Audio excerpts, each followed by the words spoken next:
श्री कृष्ण और क्रिश्चियन राशि एक ही है। क्रिश्चियन ने ही भारत को हब किया है।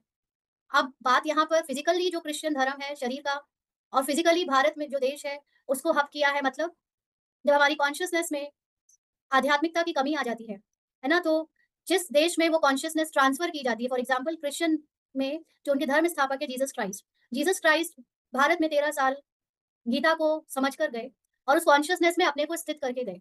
इसलिए वो अपने को कृष्ण के समान समझते थे, तो उन्होंने अपने धर्म का नाम क्रिश्चियनिटी रख दिया, कृष्ण की नीति।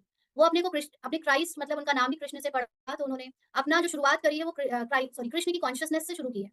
तो भारत में जो कॉन्शियसनेस में लोग रहा करते थे, भारत के लोगों की वो कॉन्शियसनेस गिर गई, लेकिन वही कॉन्शियसनेस शिफ्ट हो गई, ट्रांसफर हो गई क्राइस्ट के थ्रू उनके फिजिकल देश में और वहाँ पे रहने वालों में। और इसीलिए जब वो कॉन्शियसनेस शिफ्ट हो गई या ट्रांसफर हो गई, तो उस कॉन्शियसनेस ने राज्य किया। पुराने जो भारत में पहले वही कॉन्शियसनेस जिसमें हुआ करती थी उन लोगों पर। समझ रहे हैं आप? क्योंकि भारत में पहले पहले से ही कृष्ण कॉन्शियसनेस थी, लेकिन वो धीरे-धीरे सिर्फ़ किताबों तक रह गई, अंदर से उतर गई।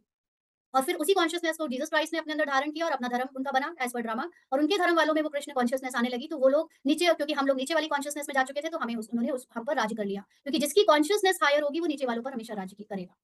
तो अब फिर ड्रामा अनुसार वह आपस में लड़ते हैं। अब उनकी भी कॉन्शियसनेस खत्म हो गई है अंदर की कृष्ण कॉन्शियसनेस, तो अब उनमें भी वही सारी माया आ गई जो कभी हम में हुआ करती थी ना। तो मक्खन तुम बच्चों को मिल जाता है, और अब हम वापस से अपनी कृष्ण कॉन्शियसनेस वापस ले रहे हैं। तो अब हम उन पर राज्य और सब पर राज्य वापस पा रहे हैं, मतलब फिजिकली क्या पा रहे हैं, एक्चुअली अंदर से सूक्ष्म में पा रहे हैं। हम अपने पुराने बिलीफ सिस्टम, पुराने संकल्प संस्कारों से अब डिटैच हो रहे हैं, जो हमको सिखाई गई थी बाद में। अब हम अपनी सत्य की कॉन्शियसनेस में, कृष्ण की कॉन्शियसनेस में लौट रहे हैं। तो अब हमारा देश भी वैसा हो रहा है, और मक्खन यानी अब हमें बहुत आसानी से, बिना कोई बाहर का युद्ध किए, बिना कोई किसी से जबरदस्ती का लड़ाई झगड़ा किए, सब कुछ वापस मिल जाएगा। तो ऐसे नहीं, क्योंकि ये ट्रांसफर एक्चुअली हुआ कॉन्शियसनेस की वजह से है। हमें लगता है कि वो लोग आए और उन्होंने फिजिकली बहुत लोगों को मारा या बहुत लोगों को दबाया, बट एक्चुअली में ये सब पहले सूक्ष्म में हुआ है, और फिर स्थूल उसकी एक कहानी है कि फलाना-फलाना लोग आए और उन्होंने अटैक किया। वो स्थूलता तो हमेशा बाद में होती है, पहले सूक्ष्म चीज़ होती है ना? इट्स लाइक कि आप देखो, जब बादल गरजते हैं, बिजली चमकती है, तो आप देखना बिजली पहले चमक जाती है और गरजने की आवाज़ बाद में आती है। लाइट की स्पीड हमेशा ज़्यादा होती है, इसलिए वो पहले दिख जाती है, और आवाज़ की स्पीड, साउंड की स्पीड उससे स्लो होती है, इसलिए वो बाद में सुनाई देती है। तो सिमिलरली जब आपके अंदर की लाइट यानी आत्मा के अंदर पहले कोई चीज़ पहले घटित हो जाती है इन द माइंड, फिर उसकी फिजिकल रूप में आवाज़ बाहर फैलती है और वो दिखने में, सीन में बाद में घटित होती है। ना? तो अभी हमारे अंदर जैसे-जैसे कॉन्शियसनेस शिफ्ट हो रहा है, बाहर हम देखेंगे कि देश में, विदेश में उसकी फिजिकल रूप में परिवर्तन होता जा रहा है। तो बाबा कहते हैं ऐसे नहीं कि श्री कृष्ण के मुख में माखन था। अब कोई Shri Krishna is not a character कि वो जो मुँह में माखन खा के उन्होंने अपने आप को दिखाया। इट इज़ अ कॉन्शियसनेस, बहुत सूक्ष्म बात है ये।